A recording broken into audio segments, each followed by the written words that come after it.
Eu falo com vocês, Deus odeia o orgulho.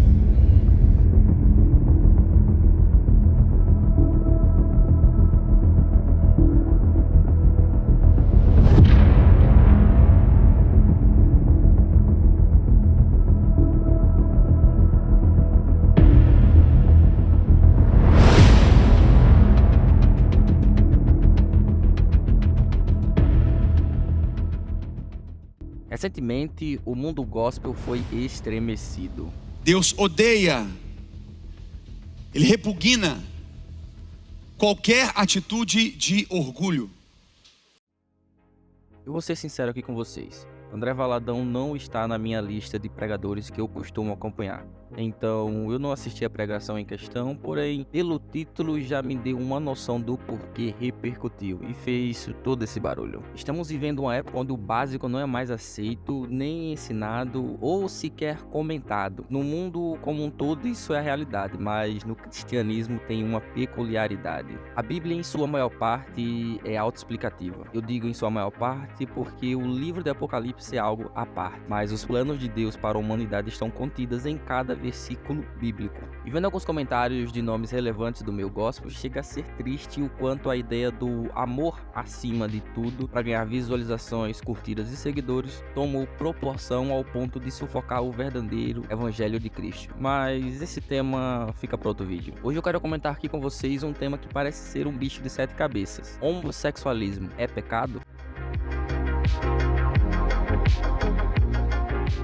Lembrando que vou embasar meus argumentos 100% a partir da palavra de Deus. Antes de iniciarmos, precisamos dividir aqui dois lados de uma mesma moeda: o pecado e o pecador. É importante fazer essa divisão aqui, pois iremos debater o homossexualismo e não julgar o indivíduo que é homossexual. Minha pauta é ler e interpretar as escrituras e praticar aquilo que ela me diz ser correto e expor essa convicção. Porém, cada um tem suas próprias escolhas e caminhos a serem seguidos. E se Deus deu livre-arbítrio a cada um, e se alguns decidiram seguir o caminho que é errado diante dos olhos de Deus, eu não posso julgá-los. Meu papel aqui é levar a palavra e a verdade que ela traz, mas cada um vive conforme o que decide ser vivido. Bom, separando o pecador do pecado, vamos dar início ao assunto do vídeo.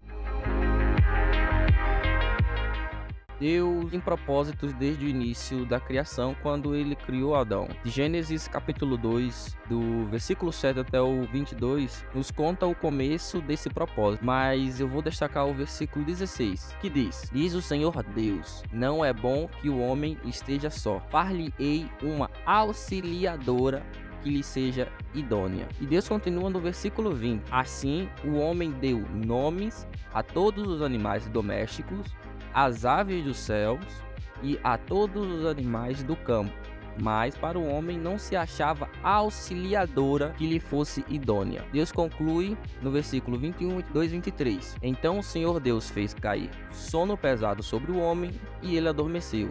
Tomou-lhe uma das costelas e fechou com carne o lugar. E a costela que o Senhor Deus tomara ao homem, transformou-a numa mulher e lhe trouxe. E disse o homem: Esta afinal é osso dos meus ossos e carne da minha carne. Chamar-se-á varoa, porquanto do varão foi tomada. No original hebraico, a palavra que é descrita a companheira do homem é Isha, que significa mulher. É preciso trazer esse ponto porque tem algumas pessoas que argumentam que a Bíblia que temos acesso é adulterada, e nada garante que Deus se refere à criação para o homem uma mulher. Destacado esse ponto, conseguimos perceber que na criação os planos de Deus é ser homem e mulher, senão ele teria criado um outro tipo ou quem sabe até outro homem para viver com Adão. E podemos confirmar que este é o plano de Deus se lermos o versículo seguinte do 23. E Deus diz: Portanto, deixará o homem o seu pai e a sua mãe e pegar-se-á a sua mulher. Serão ambos uma só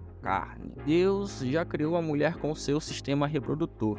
E sendo onisciente, ele sabe que dela sairá homens e mulheres. Se Deus quisesse que houvesse outro tipo de relação, ele não teria acrescentado este versículo na Bíblia. Eu não sei vocês, mas aqui eu vejo uma ordenança clara e direta de Deus: viverá homem e mulher.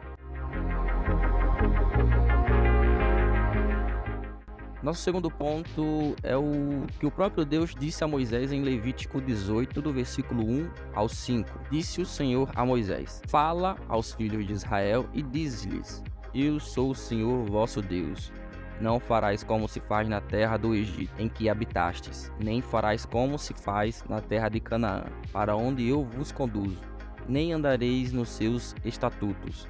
Fareis segundo os meus juízos e guardareis os meus estatutos para andardes nele. Eu sou o Senhor vosso Deus. Portanto, guardareis os meus estatutos e os meus juízos, os quais, cumprindo os homens, viverá por eles. Eu sou o Senhor. Eu poderia simplesmente ir para o versículo 22 deste capítulo, porém eu ouvi alguns gays cristãos comentarem que em Levítico há contexto cultural e de que Deus quer um povo exclusivo, por isso ele condenou a prática homossexual. Bom, Deus realmente queria um povo exclusivo, porém devemos lembrar que Deus já ordenou que o homem deve sair para viver com sua mulher. Então aqui nós já descartamos o fator cultural da história ou porque ele queria um povo exclusivo. Ou seja, esta decisão foi tomada porque era para ser assim desde o princípio e Deus ordena ao povo a guardarem os estatutos dele. Neste ponto, alguns podem até pensar: mas isso aqui não serve pra gente, isso foi para o povo hebreu. Antes de responder este questionamento, vamos ler o versículo 22, que diz o seguinte: Com homem não te deitarás como se fosse mulher. Abominação é. Vamos supor um cenário onde tudo que foi explorado até agora não exista. Só com Deus dizendo que é abominação se deitar com outro homem como se fosse uma mulher, fica claro que ele está condenando a prática homossexual. Veja bem, condenando a prática homossexual. E não porque os outros povos fazem, senão estaria algo como: porque os outros povos fazem, vocês não devem fazer. Mas não, Deus é explícito em dizer que é abominação a prática homossexual. No original hebraico está escrito to'ev, que se refere a algo detestável, abominável ou repugnante. Então vemos que, mesmo ignorando todos os pontos ditos até agora, Deus condena o homossexualismo. E se Deus está condenando a prática homossexual, isso indifere da época, cultura ou de povos. Deus é imutável. Se Deus diz que é abominação antes, continuará sendo eternamente.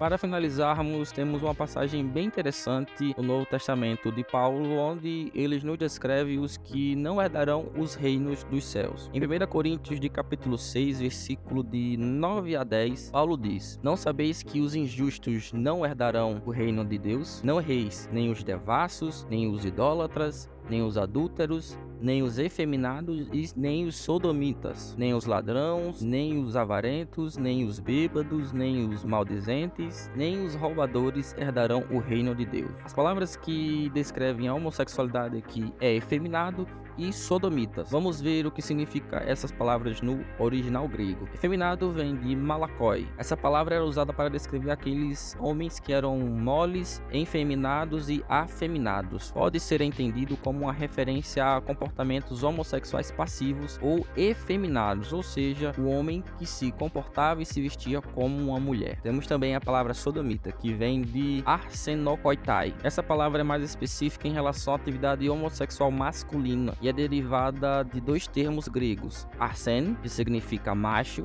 e koitai, que significa deitar-se. Ela se refere a homens que se deitam com outros homens, envolvendo-se em relações sexuais homossexuais. E Paulo volta novamente a citar sodomitas ou homossexuais em 1 Timóteo de versículo 9 a 10. Sabendo isto, que a lei não é feita para o justo, mas para os injustos e obstinados, para os ímpios e pecadores, para os profanos e irreligiosos, para os parricidas, matricidas e homicidas, para os devassos, sodomitas, raptores de homens, mentirosos, perjuros e para tudo que se for contrário à sã doutrina. Novamente, alguns podem citar o contexto cultural em que Paulo vivia ou o contexto da passagem. Bom, mas devemos lembrar primeiro de que quem condenou foi Deus e essa prática não faz parte dos planos dele. Quando Paulo destaca que os praticantes desses pecados não herdarão o reino de Deus. Algo aqui é atemporal, porque ele está se referindo a só aquele povo daquela época, ou as pessoas da época que vivemos não têm a possibilidade mais da salvação, ou os meios de salvação e de pecado mudaram ao longo da história. Bom, na minha interpretação eu acredito que isto é atemporal. Novamente aqui Paulo, assim como Deus condena a prática homossexual, Paulo está dizendo todos os praticantes. Ele não se refere não só daquele tempo, mas até o fim dos tempos. Mas você deve estar se perguntando, tá, se homossexualismo é pecado, mas e por que Deus permite? E sua resposta está no livre-arbítrio. Deus condena, mas ele deu o livre-arbítrio e entregou a cada um ao seu próprio desejo. Vejamos Romano 1, de versículo 24 a 28. Por isso também Deus os entregou às concupiscências de seus corações, a imundícia para desonrarem seus corpos entre si, pois mudaram a verdade de Deus em mentira e honraram e serviram mais a criatura do que o Criador, que é bendito eternamente. Amém. Por isso Deus os abandonou às paixões infames, porque até as suas mulheres mudaram o uso natural no que é contrário à natureza, semelhante também os homens deixando o uso natural da mulher, se inflamaram em sua sensualidade uns para os outros, homens com homens, cometendo torpeza e recebendo em si mesmo a recompensa que convinha ao seu erro. E assim como eles rejeitaram o conhecimento de Deus, Deus por sua vez os entregou a um sentimento depravado para fazerem coisas que não convêm. Observemos que Paulo cita que mulheres mudaram o uso natural no que é contrário à natureza. Quem criou a natureza? Deus. Logo, por sua vez, a prática homossexual, ela é contra a natureza de Deus. Paulo não cita apenas a homossexualidade ou o lesbianismo, mas, como podemos ver, Deus os entregou aos seus próprios desejos. A verdade de Deus é uma, e se você não aceita ela, você aceita o pecado que vem por essa escolha. Isso me faz lembrar de um relato de um jovem que disse, abre aspas, Deus me quis assim e eu demorei para entender isso. E se um dia esse vídeo chegar até você, saiba que Deus não quer você gay. Afinal, ele condena essa prática. Você que não soube se apoiar na verdade dele e assim como Paulo descreve, você foi entregue aos seus desejos. Para concluirmos, devemos lembrar-se que Jesus veio e morreu por todos nós, héteros ou gays. Todos somos pecadores e não existe pecadinho ou pecadão. Existe apenas o pecado e cada um sabe a cruz que deve carregar. Que possamos reconhecer nossos pecados e se arrepender deles. Curta esse vídeo, comenta aqui embaixo sua opinião e inscreva-se no canal. Que Deus te abençoe.